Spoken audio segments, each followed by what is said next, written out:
Dipa sweetheart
জি বলুন।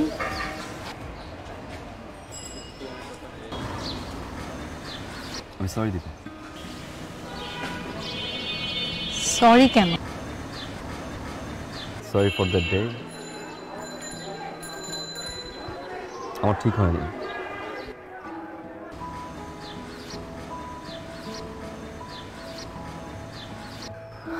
না জেনে না শুনে আসলে এভাবে রিয়েক্ট করা আমার ঠিক হয়নি। কি করবো বলুন, এলাকার সবাই, ফ্রেন্ড সার্কেল, বাসার প্রতিটা মানুষ বারবার যখন এই মিথ্যা গুজবটা নিয়ে কথা বলছিল, খুব খারাপ লাগছিল।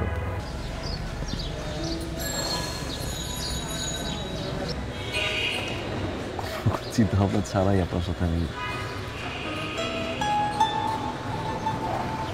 রিয়েক্ট করে ফেলি।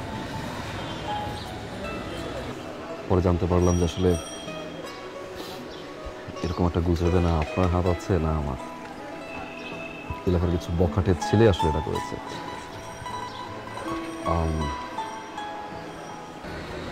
আমি জানি যে কথাগুলো ফিরিয়ে নেওয়া যাবে না, বা যদি ফিরিয়ে নেওয়া যেত ডেফিনেটলি আমি ট্রাই করতাম, ফিরিয়ে নিতাম।